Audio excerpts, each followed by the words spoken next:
নোয়াখালী জেলায় একের পর এক গড়ে উঠছে অবৈধ ইটভাটা। ফসলি জমি ও বসতি ঘিরে গড়ে ওঠা এইসব ইটভাটার বিষাক্ত ধোঁয়ায় বাড়ছে রোগব্যাধি। ফসলের ক্ষতির পাশাপাশি বিপর্যয় ঘটছে পরিবেশের। অবৈধ ইটভাটার বিরুদ্ধে ব্যবস্থা গ্রহণে প্রশাসনের ভূমিকা নিয়ে প্রশ্ন তুলছেন স্থানীয়রা। সরকারের নিয়ম নীতির তোয়াক্কা না করেই নোয়াখালী জেলায় একের পর এক গড়ে উঠছে অবৈধ ইটভাটা। এর মধ্যে জেলার সুবর্ণচর উপজেলায় 17টি ইটভাটার মধ্যে আলিফ, তাহেরা, একেবি, আল্লাহর দান, একতা সহ 13টি ইটভাটা চলছে অবৈধভাবে। জেলার হাতিয়া উপজেলায় ইটভাটা রয়েছে 20টি, যার সবগুলোই অবৈধ। অবৈধ এসব ভাটা পরিচালনায় যোগ হয়েছে আরও বেশ কিছু কর্মকাণ্ড। ভাটাগুলোতে কয়লার পরিবর্তে পোড়ানো হচ্ছে কাঠ। এসব ইটভাটায় মাটি ও গাছ বোঝাই ভারী যানবাহন চলাচল করায় নষ্ট হচ্ছে গ্রামীণ সড়ক। পরিবেশ অধিদপ্তর সূত্রে 41টি অবৈধ ইটভাটার তথ্য জানা গেলেও সরেজমিনে এর সংখ্যা শতাধিক। জেলায় বৈধ 112টি ইটভাটার মধ্যেও বেশিরভাগই মানছে না সরকারি নিয়ম নীতি। বৃষ্টির কারণে আমার নারকেল গাছে কোনো কড়া লাগতেছে না, আর আরেকটি আপনার পেয়ারা গাছে কোনো পেয়ারা লাগতেছে না, বেলগুলা নষ্ট হয়ে যাইতেছে। ওই জন্য একটা আমও লাগে না, ওই জন্য 3 দিন পর্যন্ত জানরা হয়ে যায় লাগছে। এটা বারবার কয়েকবার আপনাদেরকে বদ্ধ করছে, আবার চালু করে, আবার কিছু লোক আছে এরা বদ্ধ করে দেয়, আবার কিছু লোক আছে টাকা টুকা খায় এটা আবার চালু করে দেয়। এটাতে আমাদের মানে কৃষির প্রতি খুব ক্ষতি হইতেছে।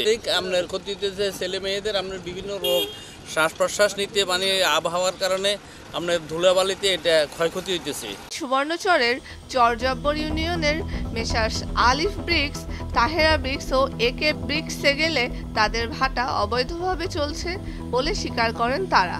নির্দেশনা আছে কিনা এটা চলার জন্য? না, ওই ধরনের কোনো স্পেসিফিক মানে এমনি চালাচ্ছেন? লাইসেন্সের জন্য আবেদন করছি, আমরা পাই না। তো ধরেন আমরা এরপরে আর চালাবো না এইভাবে, টোটালি আমরা এটাই চালাবো, কাগজপত্র হইলে চালাবো, না হলে আদারওয়াইজ।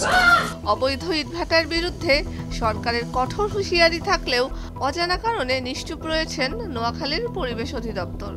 ইটভাটার বিরুদ্ধে আমাদের অভিযান চলমান আছে। ইতিমধ্যে আমরা 3টা অভিযানের মাধ্যমে আমরা 1,10,000 টাকা জরিমানা করেছি এবং 5টা ইটভাটা অভিযান পরিচালনা করা হয়েছে এবং আমরা এক্সকাভেটর দিয়ে আমরা ইটভাটাগুলোকে গুঁড়িয়ে দিয়েছি। আমরা ইতিমধ্যে সুবর্ণচরের তাহেরা ব্রিক এবং আমরা একেবি ব্রিকের বিরুদ্ধে অভিযান পরিচালনা করে এগুলো ভেঙে দিয়েছি। আজকেও আমাদের অভিযান পরিচালিত হচ্ছে অবৈধ ইটভাটার বিরুদ্ধে। এই অভিযান চলমান থাকবে, কোনো ধরনের কোনো ছাড় নেই। অবৈধ ইটভাটার বিরুদ্ধে আইনগত ব্যবস্থা গ্রহণ করা হবে।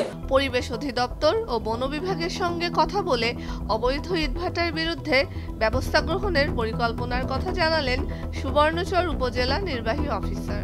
আসলে আমাদের ইটভাটায় আসলে আমাদের সম্পূর্ণরূপে আইনগতভাবে নিষিদ্ধ কাঠ ব্যবহার এবং যে বাংলা চিমনি যেটি ব্যবহৃত হচ্ছে এটিও আসলে পরিবেশ বিধ্বংসী। এটা কোনো ক্রমে আসলে আইনসম্মত নয় এবং পরিবেশ সম্মত নয়। এ বিষয়ে আমাদের আসলে বিষয়টি দৃষ্টি আকর্ষিত হয়েছে এবং আমরা যে ইটভাটাগুলো এই বাংলা চিমনি ব্যবহার করছে সে সম্পর্কে আমাদের আসলে তথ্য সংগ্রহ করছি আমরা, এবং একই সাথে পরিবেশ অধিদপ্তর এবং বন অধিদপ্তরের কর্মকর্তা তাদের সাথেও আমার কথা হয়েছে। খুব দ্রুতই আসলে এই চিমনিগুলোর বিরুদ্ধে আইনগত ব্যবস্থা গ্রহণ করা হবে এবং তারা যেন আসলে দেদারসে যে গাছ কাটার যে প্রবণতা সেটিও যেন বন্ধ হয়, এটিও আমরা আইনি পদক্ষেপ নিব এই বিষয়ে। পরিবেশের বিপর্যয়ের কারণ এসব অবৈধ ইটভাটা বন্ধে পরিকল্পনা নয়, দ্রুত কার্যকর পদক্ষেপ দেখতে চান স্থানীয়রা। সুমাইয়া লামিশা, স্রোতস্বিনী, ভোরের কাগজ।